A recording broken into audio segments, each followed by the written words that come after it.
ప్రభునందు ప్రియమైన దేవుని సంగమా, ప్రియ దేవుని బిడ్డలారా, బాగున్నారా? దేవుని మహాకృపను బట్టి యూట్యూబ్ కుటుంబ సభ్యులకును సంఘ బిడ్డలందరికీ ప్రభువైన యేసుక్రీస్తు నామములో హృదయపూర్వకమైన వందనాలు చెల్లిస్తూ ఉన్నాను. పిల్లరా, మరి గత కొన్ని దినాల నుండి దేవుని యొక్క కృప, దేవుని యొక్క కాపుదలలో మనం ఉండాలి అంటే ఆయన ఆజ్ఞను, ఆయన మాటలు మనం గైకొనాలి. ఆయన చిత్తమును నెరవేర్చు వారముగా ఉన్నప్పుడు దేవుడు మన పట్ల గొప్ప కార్యాలు జరిగిస్తాడని కొంతకాలం నుండి మనం దేవుని వాక్యాన్ని వింటూ వస్తూ ఉన్నాం. ఈరోజు క్రొత్త నిబంధనలోని ప్రవక్తల గురించి మనం ధ్యానం చేద్దాం. పిల్లరా, పాత నిబంధనలో ఉన్న ప్రవక్తలు వేరు, కొత్త నిబంధనలో ఉన్న ప్రవక్తలు వేరు. క్రీస్తు పుట్టక పూర్వమే మరి ప్రవచనాలు ప్రవచించినట్లుగా, మరి కొత్త నిబంధనలో కూడా కొంతమంది ప్రవక్తలు ఉన్నట్లుగా దేవుని వాక్యము కొన్ని ఆధారాలతో దేవుడు మనతో మాట్లాడుతున్నాడు. ప్రభువైన యేసుక్రీస్తు వారు ఒక ప్రవక్తగా, దేవుని కుమారుడుగా లోకములో జన్మించినట్లుగా మనం దైవ గ్రంథంలో మనం చూస్తూ ఉంటాం. మత్తయి రాసిన సువార్త 21వ అధ్యాయం 11వ వచనంలో మనం గమనించేస్తే యేసుక్రీస్తు వారి యొక్క ప్రేమను, యేసుక్రీస్తు వారి యొక్క త్యాగమును ఆడ మనం చూస్తూ ఉంటాం. అలాగే యేసుక్రీస్తు వారు భూలోకములో జన్మించక మునిపే పిల్లరా, జకర్యా, పాత నిబంధనలో జకర్యా కాదండి, కొత్త నిబంధనలో ఎలిజబెత్ భర్త అయినటువంటి జకర్యా ఒక ప్రవచనాన్ని ప్రవచిస్తాడు. ఏంటి అంటే ఇతడు తన కుమారుడైన బాప్తీసుమిచ్చి యోహాను చేయు దేవుని సేవను గురించి ప్రవచించాడు. కారణం ఏంటంటే బాప్తీసుమిచ్చి యోహాను జన్మించే సమయంలో గర్భంలో ఉన్నప్పుడే జకర్యా యాజకత్వం చేస్తున్నాడు, నైవేద్యములను దేవుడికి సమర్పణ చేస్తున్నాడు. ఆ సమయంలో దేవుని గురించిన మాటలు చెప్పవలసిన జకర్యా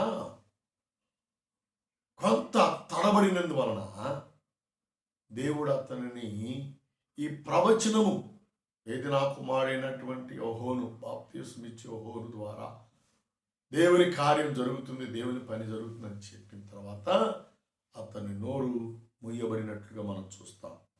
పిల్లరా, ఇది లూకా రాసిన సువార్త 1వ అధ్యాయం 67 వచనం నుండి 69వ వచనం వరకు మనం చూడగలిగితే అక్కడ దేవుని ప్రణాళిక, దేవుని కార్యము మనము చూడగలుగుతాము అని దేవుని వాక్యము ద్వారా దేవుడు మనకు తెలియజేస్తున్నాడు. పిల్లరా, మూడవదిగా సుమియోను ఇతడు క్రీస్తును గురించి ప్రవచించను. అర్థమైందా? క్రీస్తును గురించి ప్రవచించింది సిమియోను. పిల్లరా, దేవుని యొక్క ప్రవచనము లూకా రాసిన సువార్త 2వ అధ్యాయం 25వ వచనం నుండి 35వ వచనం వరకు మనం చూస్తే దేవుని కార్యం అక్కడ నెరవేర్చబడినట్లుగా దైవ గ్రంథంలో మనం చూస్తూ ఉంటాం. కాబట్టి ప్రవచనములు ఎప్పుడు నిరర్ధకము కావు పిల్లరా. ప్రవచనములను దేవుడు నెరవేర్చువాడుగా ఉంటాడు. యేసుక్రీస్తు వారు లోకములు పుట్టక పూర్వమే ప్రవచనములు దేవుని కుమారుల చేత, దేవుని బిడల చేత దేవుడు ప్రవచించాడు. దేవునికి మనం ఏమిచ్చి రుణం తీర్చలేము. కారణం ఏంటంటే ఆయన ప్రవచనములు నిరర్ధకము కాదు. ఆయన ప్రవచనములన్నీ కూడా కార్యరూపము దాల్చి కార్యములు జరిగినట్లుగా మనం చూస్తూ ఉంటాం. ఈరోజు కూడా దేవుని పరిశుద్ధాత్మతో నింపబడినటువంటి దేవుని కుమార్తెలు, దేవుని బిడలు, దేవుని సేవకులు ప్రవచిస్తున్నారు. సంఘాలలో ప్రవచనాలు వినబడుతున్నాయి పిల్లల. ప్రవచించినటువంటి ప్రవచనములు నెరవేర్చబడుతున్నాయి. దేవుని నామానికి మహిమ ఘనత కలుగును గాక. పిల్లరా, మరి మేము ఈ మందిరం కట్టడానికి మరి మా తల్లి, మా సహోదరి, మా సంఘ విశ్వాసి మణిమమ్మ మరి ప్రవచించింది, దర్శనం చూచింది. అలాగే దేవుడు నాకు దర్శనమిచ్చాడు, ప్రవచనము దేవుడు నాకు ఇచ్చాడు. నిజంగా ఇది కార్యరూపం దేవుడు నెరవేర్చినట్లుగా మా కళ్ళకు కనబడుతుంది పిల్లరా. కాబట్టి దేవుని ప్రవచనం ఎప్పుడు కూడా అది నిరర్ధకము కాదు, వ్యర్థం కాదండి. కాకపోతే ఆ ప్రవచనము నెరవేర్చబడినట్లుగా మనము కనిపెట్టి ప్రార్థన చేయాలి. ప్రభు దగ్గర మనము కన్నీరు కార్చాలి, ప్రభు దగ్గర అంగలార్చాలి. దేవుని నామానికి మహిమ ఘనత కలుగును గాక. పిల్లరా, మా సంఘములో కొన్ని కార్యములు దేవుడు జరిగిస్తున్నాడు అంటే, అద్భుత కార్యములు దేవుడు జరిగిస్తున్నాడు అంటే, సూచక్రియలు దేవుడు జరిగిస్తున్నాడు అంటే, దైవుల చేత పీడించబడుతున్నారు, విడుదల పొందుతున్నారు అంటే, పిల్లరా, మరణాపాయములు ఉన్నటువంటి వారిని దేవుడు బ్రతికించాడు అంటే, ఈ రోజు కూడా సజీవులుగా ఉండి మా మందిరంలో పరిచయం చేస్తున్నారు అంటే అది ప్రవచనం పిల్లరా. ప్రవచనం ఈ రోజుకు దేవుని సన్నిధిలో దేవుడు నెరవేరుస్తూ నడిపిస్తూ ఉన్నాడు. దేవనామానికి మహిమ ఘనత కలుగును గాక. పిల్లరా, నాలుగవదిగా చక్కని ప్రవచనము ఏంది అంటే, బాప్తిసం ఇచ్చే యోహోను ఇతడు క్రీస్తు జరిగించు సేవల గురించి, అంతిమ తీర్పును గురించి ప్రవచించాడు. మత్తయి రాసిన సువార్త 11వ అధ్యాయం 9వ వచనం మనం చూడగలిగితే, అంతిమ తీర్పును గురించి బాప్తిసం ఇచ్చే యోహోను గారు ప్రవచించినట్లుగా దైవ గ్రంథంలో మనం చూస్తూ ఉంటాం. అదే లూకా రాసిన సువార్త 1వ అధ్యాయం 57వ వచనం నుండి పిల్లరా 80వ వచనం వరకు మనం చూడగలిగితే ప్రవచనం అక్కడ దేవుడు జరిగిస్తున్నట్లుగా మనం చూస్తూ ఉంటాం. కాబట్టి ప్రవచనం ఎప్పటికీ నిరర్ధకము కాదు. దేవుడు ప్రవచనమును నెరవేర్చువాడుగా ఉంటాడు, ప్రవచనమును దేవుడు జరిగించువాడుగా ఉంటాడు అని దేవుని వాక్యము ద్వారా దేవుడు మనకు జ్ఞాపకం చేస్తున్నాడు. ఐదవదిగా నేను ముగిస్తాను పిల్లరా. ఐదవదిగా ఆగాబు ఇతడు భూలోకమంతటా రాబోవు గొప్ప కరువును గురించి మరియు అపోస్తలుడైన పౌలును బంధించుట గూర్చి ప్రవచించాడు. అగాబు ప్రవచించిన ప్రవచనం సంబంధమైనటువంటి గొప్ప కరువు, భూమి అంతటికి వచ్చిన కరువు గురించి ప్రవచించినట్లుగా దైవ గ్రంథంలో మనం చూస్తూ ఉంటాం. అలాగే అపోస్తలుడైన పౌలు గారు బంధించబడుట, మరి ఆ శ్రమల గురించి, ఆ భయంకరమైన ఉగ్రత పరిస్థితులను బట్టి ప్రవచించినట్లుగా దైవ గ్రంథంలో దేవుడు మనకు తెలియజేస్తూ ఉన్నాడు.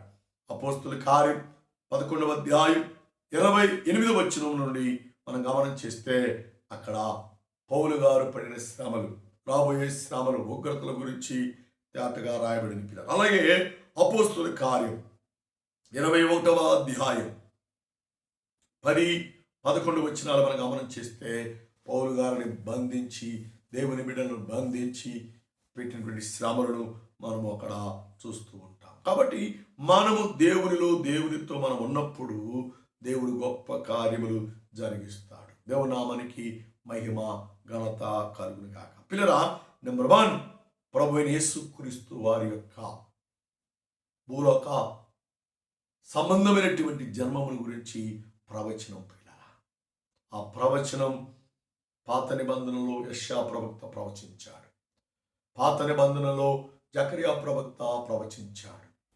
పిల్లరా, దైవ గ్రంథములో ప్రవచనములు నెరవేర్చబడినట్లుగా మనం చూస్తున్నాం. నెంబర్ 1. నెంబర్ 2, జకరియా ప్రవచించిన ప్రవచనం దేవుడు నెరవేర్చాడు. మూడవదిగా సిమియోను ప్రవచించిన ప్రవచనం దేవుడు నెరవేర్చాడు. నాలుగవదిగా బాప్తిసం ఇచ్చే యోహోను ప్రవచించిన ప్రవచనం దేవుడు జరిగించాడు. ఐదవదిగా అగాబు ప్రవచించిన ప్రవచనము ద్వారా దేవుడు కార్యములు జరిగించాడు. కాబట్టి మనము ప్రవచనములు నమ్మాలి, దేవుని వాక్యమును నమ్మాలి, దేవుని సత్యాన్ని నమ్మాలి. దేవుని యొక్క సత్యమునకు మనము లోబడి జీవించువారముగా మనం ఉండాలి అని దేవుని వాక్యము ద్వారా దేవుడు మనకు జ్ఞాపకం చేస్తున్నాడు. సహోదరుడా, సహోదరి, మనం ఎలాగున్నాము, మనం ఎలాగ జీవిస్తున్నాము, ఒకసారి మనల్ని మనం పరీక్షించుకుందాం. దేవుని కొరకు మనము జీవించు వారముగా, ప్రవచనములకు లోబడి మన జీవితాన్ని కొనసాగించు వారముగా, ప్రవచనమును అంగీకరించి ప్రవచనముల కొరకు కనిపెట్టే వారముగా మనం ఉండగలిగితే ఆఖరి ప్రవచనం ఏంది తెలుసా? ఆయన త్వరగా రాబోతున్నాడు. ఈ ప్రవచనము నెరవేర్పులో దేవుడు జరిగిస్తూ ఉన్నాడు. అంతటా అందరికీ దేవుని గురించిన స్వార్థ ప్రకటన చేయబడాలి. అప్పుడే అంతం వస్తుంది, అప్పుడే ఆ ప్రవచనము నెరవేర్చబడుతుంది. కాబట్టి అది ఎప్పుడో, రేపో, ఎల్లుండని మనం చెప్పలేము. కానీ సిద్ధపడదాం, మారు మనసు రక్షణ పొందుదాం, బాప్తీసము తీసుకుందాం. నీ కొరకు, నీ పాపముల కొరకు, నీ అపరాధముల కొరకు సిలువలో కొట్టబడి రక్తమును సిందించి ప్రాణములు దానముగా పెట్టినటువంటి ఆ యేసు క్రీస్తు వారి వైపు మన హృదయాలు మార్చుకుందాం. దేవుని కొరకు మనం జీవిద్దాం. అటు కృప, అటు సమాధానము దేవుడు మనకు దయచేయును గాక. ఆమేన్, ఆమేన్, ఆమేన్. ప్రార్థన చేద్దాం. కృపామేడ, ప్రేమికుల మా తండ్రి, ఇంతవరకు మా మధ్య ఉన్నారు. ఈ వాక్యము ద్వారా మాతో మాట్లాడారు.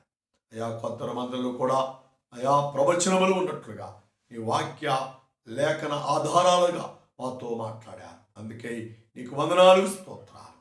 అయా ప్రవచనము నిరర్ధకము కాదని మాకు తెలియపరిచారు. అందుకే నీకు వందనాలు. ఈ ప్రవచనము కొరకు, అయ్యా నీ మాట కొరకు ప్రభువా మేము ఎదురు చూచువారముగా, కనిపెట్టి వారముగా మమ్మల్ని చిత్తపరచమని, ఆయుత్తపరచమని, తోడుగా ఉండమని, దీవించమని, మా కొరకై తొలరాబోతున్నటువంటి యేసయ్యా శ్రేష్టమైన అతి విలువైన ఘనమైన నామములో అడిగి వేడుకుని ప్రార్థన చేస్తున్నాము తండ్రి. ఆమేన్. తండ్రి దయ, కుమారుని ప్రేమ, పరిశుద్ధాత్మ సహవాస సంబంధం ప్రార్థించిన ప్రతి అంశం వెనుకను కూడిన మనందరికీ దేవాన్ని మరుపుడి ప్రతాత్మకుడు సల పరిశుద్ధులకు ఆయన రాకడ వరకు తోడే నడిపించి, దీవించి, సంరక్షించి, కాపాడి, ఆశీర్వదించుడుగాక. ఆమేన్.